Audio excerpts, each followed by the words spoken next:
nice chilly, nice chilly sunny Lahore. तो sunny भी है क्या, जबरदस्त किस्म का मौसम है. Now the sun has started shining bright.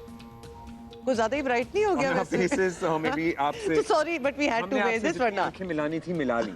ठीक है. अच्छा जी, बहुत सी बातें करनी है आज के दिन की मुनासिबत से, और आपको पता है कि आज हम कश्मीर डे भी मना रहे हैं और कश्मीरी रहनुमा मिशाल मलिक साहिबा ने हमें ज्वाइन किया. मिशाल साहिबा, thank you so much for taking out the time इस दिन. और वैसे तो हम पूरा साल ही आपसे बात करते हैं, लेकिन वेरी इंपॉर्टेंट कि हम इस दिन भी बात करें, क्योंकि हमने ऑब्वियसली ये नोटिस किया है कि दुनिया को तो बड़ी अच्छी तरह नजर आ रहा है कि कश्मीर में हो क्या रहा है और भारत का क्या रवैया रहा है फॉर ओवर डेकेड्स. हाउएवर चुप है दुनिया. तो इस दिन की मुनासबत से आप क्या कहना चाहेंगी और क्या आपका पैगाम होगा दुनिया के लिए? मेरा दुनिया को एक ही पैगाम है कि या तो आप एक ही दफ़ा फैसला कर दें कि कश्मीरी कौम इस दुनिया पे नहीं बसती, या हम इंसान नहीं हैं, या हमें कोई हक ही नहीं है कि हम इस दुनिया के अंदर ज़िंदा रहें. सिर्फ हम कब्रों के लिए ही बने.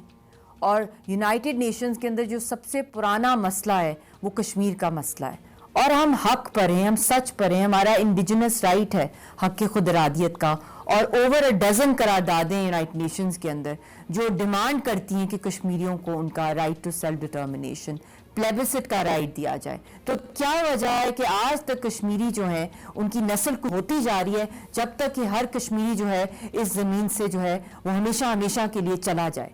तब आप बोलेंगे कि कितने लोग शहीद हो गए और कश्मीरी कौम कभी दुनिया में बसती थी.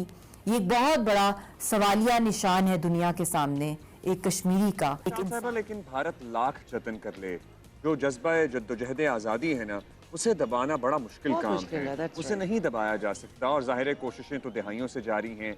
आपको क्या है और क्या जतन करेगा भारत, और इसके क्या असरात मुरतब हो सकते हैं वादी पर? देखिए, कश्मीर की जो तहरीक है वो शोहदा के खून से रची हुई है. हर घर में कोई ना कोई शहीद है, कोई ना कोई रेप विक्टिम है, किसी ना किसी का घर जलाया है, तबाह किया है, किसी के बच्चों को, किसी के प्यारों को, किसी के शौहर को जेलों में, अकूबत खानों के अंदर टॉर्चर किया जा रहा है, गायब कर दिया गया है मिसिंग पर्सन्स में. इस कौम ने इतनी कुर्बानियां दी हैं कि काश कभी ये आयरन कर्टन जब लिफ्ट होंगे तो दुनिया को अंदाज़ा होगा कि पैलेस्टाइन में जो जुल्म हो रहा है उससे भी 10 गुना ज़्यादा जुल्म मकबूजा जम्मू कश्मीर में हो रहा है. वहाँ पे जो काले कवानीन हैं, rape as a weapon of war, pellets जो हैं, फॉस्फोरस शेल्स, केमिकल वेपन्स के अलावा अंडरग्राउंड टॉर्चर सेल्स जो हैं, और इस वक्त जो लेटेस्ट जो जुल्म किया जा रहा है कश्मीरियों के साथ, जब उनके जवान बेटों को गायब किया जाता है, उनके माँ बाप दर बदर फैमिली मेम्बर्स ठोकरे खाते हैं, ढूंढते हैं कि कहाँ गए उनके प्यारे, तो उनका कोई अता पता नहीं मिलता.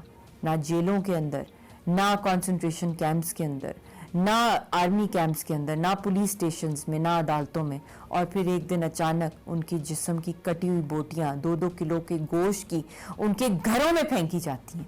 ये हालत है कश्मीरियों का, और तब भी कश्मीरियों का जो जज्बा हुर्रियत जो है वो हिंदुस्तान को चल नहीं सका. यही वजह है कि आज तक वहाँ पे 10 लाख फौज है, 16 इंटेलिजेंस बटालियन है, और कम से कम $87 बिलियन एनुअली वो अपनी आर्मी के ऊपर स्पेंड कर रहे हैं ताकि कश्मीरियों को डरा धमका के उनकी तहरीक को दबा दिया जाए. मगर उनका हर हरबा जो है कश्मीरियों को डराने का, टेरराइज करने का जो है वो फेल हुआ है. मगर जो जानी नुकसान है उसका तो कोई अंदाज़ा ही नहीं लगा सकता.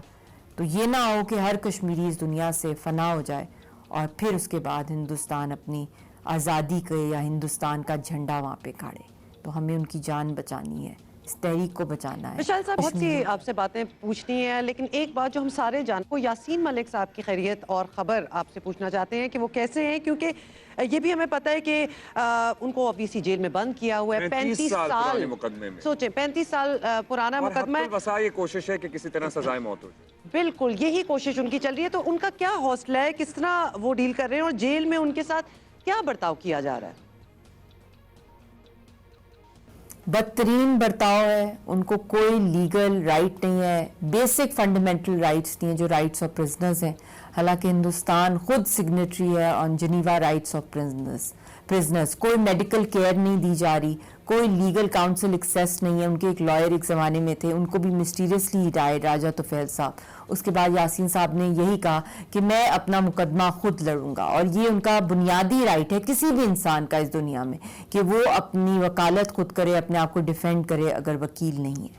और उनको ना ही फिजिकली प्रोड्यूस किया जाता है, क्रॉस एग्जामिनेशंस यकतरफा की जा रही हैं, ऑनलाइन प्रेजेंट किया जाता है तो उनको म्यूट कर दिया जाता है अक्सर, और जब जज बोल रहा होता है तो जज की आवाज़ अक्सर बंद कर दी जाती है ताकि उनको सुनवाई ना, उनके कानों में आवाज़ ना आए। और इस तरह उनके फैसले किए जा रहे हैं। कहीं भी जो लीगल कॉस्मेटिक कोर्स होता है उसकी कोई बेसिक फंडामेंटल जो है, जो रिक्वायरमेंट्स हैं वो तक जो है इस लिटिगेशन के अंदर जो है वो पूरी नहीं की जा रही, बल्कि ये एक ब्लैक जस्टिस है, ये एक धब्बा है हिंदुस्तान के जुडिशल सिस्टम पे और दुनिया के जुडिशल कॉन्शियंस के ऊपर कि ये एक कश्मीरी के साथ हो रहा है, जो कि है भी नहीं इंडियन। और हिंदुस्तान की जुडिशरी और कोर्ट्स जो हैं, जो बनता ही नहीं है लीगली स्पीकिंग किसी कश्मीरी को वहाँ पे चैलेंज करना, वहाँ पे फांसी घाट चढ़ाने की यकतरफा धड़ाधड़ फास्ट ट्रैक पे कोशिश की जा रही है। उनकी जान को भी बहुत खतरा है इनसाइड द प्रिजन ऑल्सो, और अदालतों के थ्रू भी किसी ना किसी तरीके में हिंदुस्तान ने ये फैसला कर दिया है कि उन्होंने